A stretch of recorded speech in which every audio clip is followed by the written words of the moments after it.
lahat ho tayo gustong kumita. Tama ba ako? Lahat ng mga Pilipino gustong kumita eh. Lahat tayo gustong kumita na mabilisan. Tama ba ako? So ngayon sa panahon ngayon sa hirap ng buhay, lahat ho tayo gustong kumita. Tama? Papakita ko sa inyo kung paano tayo kikita ng mabilis ho dito sa M-Global. So ngayon, kaso nga lang, depende sa laman ng bulsa mo. Pero dito, unahan na kita, pag gusto mong karirin ang M-Global, dapat medyo malaki rin ilalabas mo. Tama?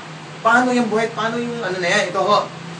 Natandaan mo yung isang account? Ang isang account ho, 7,980. Yun po yung halaga ng isang account. Ngayon, kung gusto mo talagang seryoso kung gusto mo talagang pasukin ng karirin ho, huwag ka mag-isang account. Bayaran niyo po yung 7 account.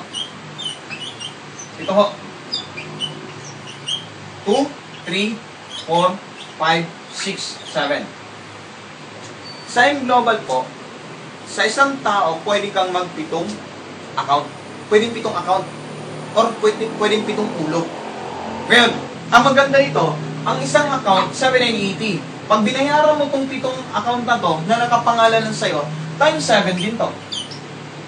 Ang halaga ho, 55,860.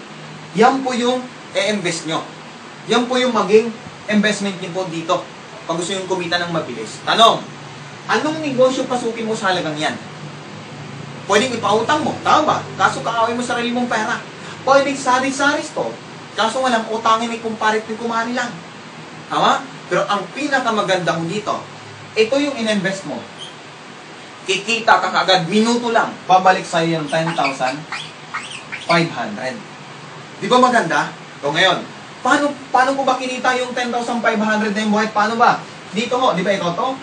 May 500 ka dito, 500 plus 1,500. Hindi may 2,500 ka na.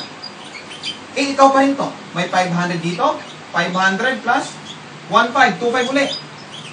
Ikaw pa rin to. 500 plus 1,500, 2,500 ulit. Ngayon may dalawa dito. O 1,500, 1,500 plus 3,000. Ngayon pag itututal ho natin lahat to, 10,500. Hindi ka pa nag-start. Hindi mo pa inumpisahan yung business. Bumalik na sa'yo kaagad yan. Maganda ho ba? Yes, maganda. Ngayon, ilagay mo sa bangko to. Tutubo ba ganito malaki sa loob ng isang taon? Hindi ho. Tama? Pero ang kagandahan dito, nilabas mo ngayon, ngayon din babalik agad yung 10,500. Di ba maganda? Yes, maganda. Ito pa ho. Ang isang account, di ba, may product na halagang 6,700. Ito binayaran niyo po, di pitong 6,700 din. Yes. Nasa 45,000 na worth of product bumalik sa'yo. Unahan ko na ho kayo, sabi ko nga kanina, huwag mong ibenta yung product. Ipagamit mo sa pamilya mo. Kasi para sa akin ho, mahalaga yung kalusugan ng pamilya ko. Kaya hindi ko mabenta din yan. Ginamit ko ho. Tama? Yan pinaka-importante ho. Sa panahon ngayon, grabe, habang sumasarap yung kinakain natin, umiiksi naman yung buhay natin. Tama ba ako? Oo. Kaya gamitin natin yung supplement. Food supplement na nakakatulong sa katawan natin. Tama? Ngayon, dito halos bawi na, dalawa pa lang, bawi na. Ngayon, ang isang account, may isang scholar. Ito binayaran mo. 7 scholar din po. 7 scholar. 7 rin po pwede mong paaralin. Tanungin ko po kayo, kaya mo bang magpaaral ng 7 bata dahil sa perang to? Hindi ho. Hindi mo kaya magpa-graduate ng 7 bata dahil sa perang to. Pero dahil sa perang to, lahat ng to, nasa iyo na. Maganda ho ba? Yes. Ngayon, mayroon ka pang 7 free medical check-up. Plus, mayroon ka pang 200,000 accident insurance. Ngayon, dito ho sa 200,000, karamihan kasi yung tanong ng iba, if ito binayaran ko, dapat itong 200 din. Hindi ho. Hindi naman tayo malapusa. Hindi malapusa yung buhay natin. Hindi sa buhay natin. Tama? Kasi ito, nakapangalan lang sa isang tao. Ulitin ko, nakapangalan lang sa isang tao to. Kaya isang 200 lang. Malinaw. Okay. Bibi nga pa ng 10,000 medical reimbursement. Isa lang din. So ma'am, sir, ito yung nilabas nyo. Ito na ho yung bumalik sa inyo. Bawi o bawi. Bawi ho. Hindi ka pa nag-start. Hindi ka pa nag-umpisa. Bumalik na sa yan. Ngayon, tanong, Boyet, paano ba umpisahan? Ilang tao naman imbitahin ko? Ito ho. 1, 2, 3, 4, 5, 6, 7, 8. 8 tao lang ho. 8 tao lang imbitahin mo. Ngayon, sa 8 tao na yan, pag naintindihan nila yung business, nagustuhan, ganito rin ang investment nila, tulad mo. Ulitin ko, itong 8 taon to, naintindihan nila yung business. Ganito rin ang business, ganito rin gusto nila. Ganito rin gustong investment nila. Sa 8 taon na to, ang kikitain mo, 126,000. Ulitin ko ho. Sa 8 taon na to, pag ganito rin investment nila, 126,000 ang pwede mong sikain. Ngayon, paano kung after 3 months, ganito mo after 3 months, nailagay mo 8 taon to. After 3 months, mayroong ganito. Pwede na ba sa'yo? Ngayon to, ganito po. Paano kung after 2 months, nailagay mo 8 taon to, after 2 months, mayroong ganito. Pwede na ba sa'yo? Pwede na po. Tama? Yun yung kagandahan dito. Ngayon, Boyet, hindi lang naman 8 yung kaibigan ko. Paano kung 15? 15 ang napajoin ko. Higit ba dito kikitain ko? Yes. Ha? Ngayon, anong gagawin natin sa 8 tao? Tulungan lang din natin itong mga to na makahanap silang tingwa 8 tao din. Ulitin ko ho, tulungan din natin sila na makahanap rin silang tingwa 8 tao.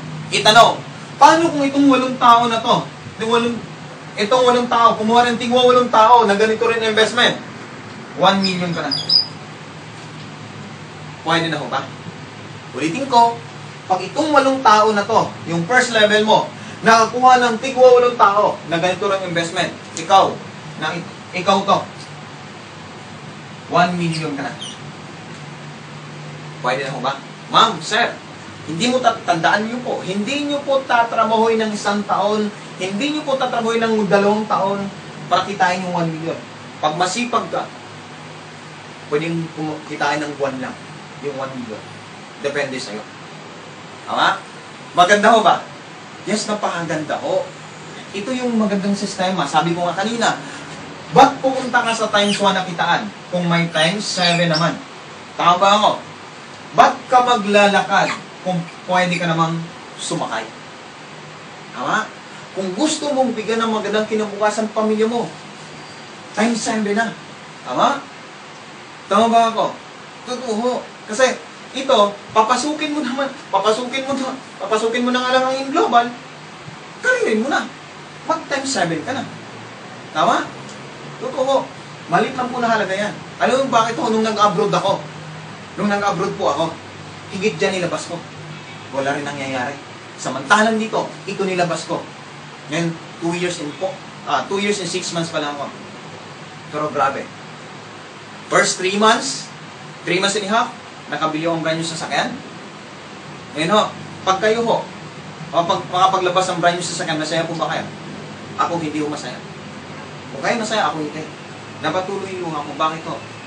Kung buhay pa sana yung nanay ko, siya unang makasakay sa brand new sasakyan. Bakit? Natili sa isipan ko, walang nanay ko, wala ko sa ibabaw ng mundo ko. Di ba masarap pagbuhay yung pangarap at sa buhay yung kompleto yung pamilya? Kung ikaw ngayon, may nanay, tatay pa, huwag mo hayaan na makuha yung gusto mo sa buhay na wala na sila. Tama? At huwag mong ubusin yung buhay mo sa abroad. Huwag mong ubusin yung buhay mo sa employment. Magnegosyo ka. Tama? Kaya isa lang gusto natin sa buhay. Magkaroon ng time freedom at sa financial freedom. Tama ba ako? Tama? Ngayon, after 2 years, yung pinakapangarap kong Montero Sports, sakay ko na ngayon. Tama?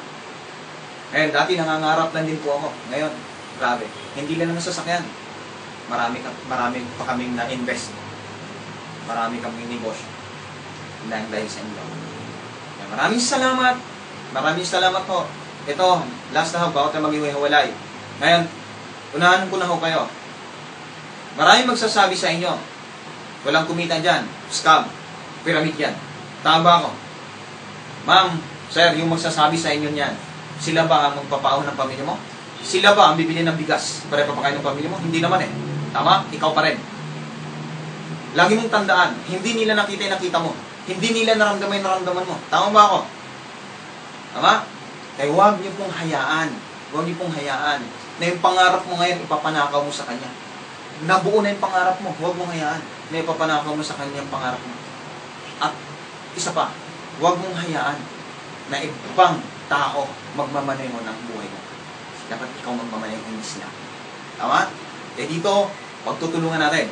Pagtutulungan natin. Ngayon, hindi mo tatanawin mag-isa to. Kasama niyo po ako. Tama? Kaya maraming salamat at good morning po. Mabuhay po ang lahat. Thank you.